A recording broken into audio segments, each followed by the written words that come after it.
Hi everyone, I'm Jim Craner from the Galicia Group, and in today's video, we'll learn how to use the import HTML command in Google Sheets to automatically import a table of data from another web page.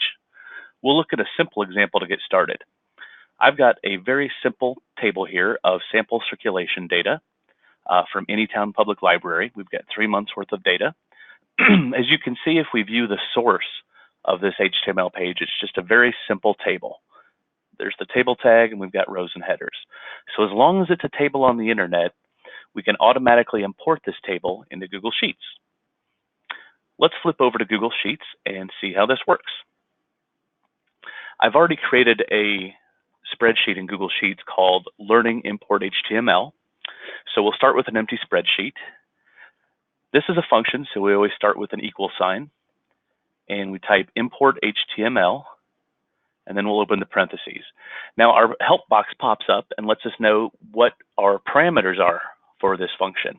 We've got to add a URL, a query, whether we're looking for a table or a list, and which table or list it is on the page, the index. So let's see how this works.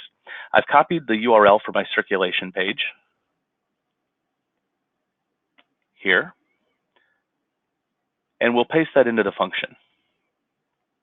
So there's our URL.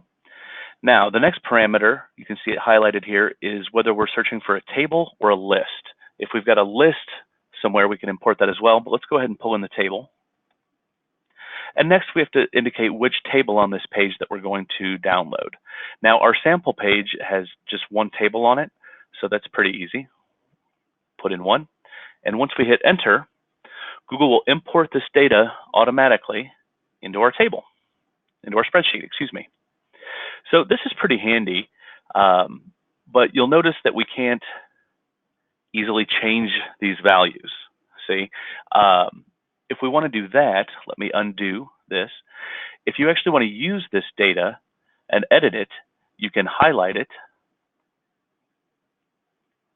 copy, and then you'll do a special paste command.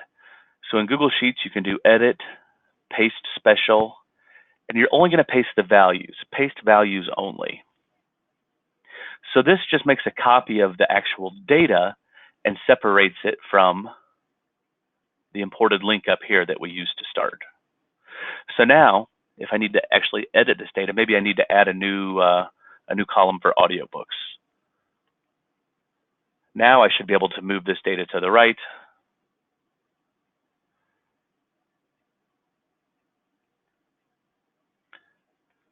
And add my audio column. Let's look at a slightly more complex example just so you can see what this looks like. I'll open up a new sheet here, and this time we're going to get a much larger table. Wikipedia is a great source of data. They have lists and tables for just about anything you can imagine. So on this page, we've got a list of United States cities by population. And if I scroll down, I can see I've got a list of all the cities as well as some other data, the state, population estimates and change, as well as land area, population density, and location. So we'll bring this entire table in to Google Sheets so we can use that data. So I've copied the URL of the page where I want to copy my data, and I'll come back here to my spreadsheet, import HTML, my URL. Again, we're looking for a table, not a list. Now, the index, this is where it gets interesting. In our example, we only had one table on the web page, so it's very easy to see that it was the first table. Wikipedia has more complex web pages. They actually use tables for layout as well as the info boxes. So you can see here that the info box on the right, usually this is a table, so we'll need to skip past that. The table of contents is usually a table.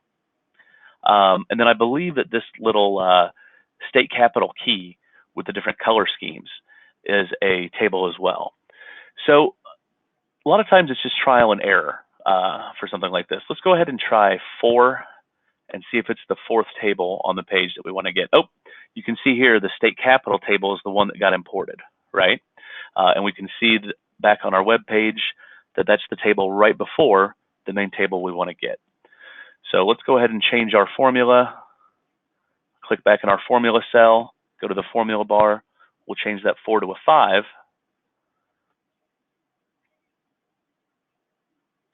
This is a much larger table, so it's going to take it a little bit longer to download. And there we go. We've got all of the columns that we had, and they're all put into our spreadsheet so we can use them. Now remember, this is sort of a linked representation of the data. So if I try to add a column in here,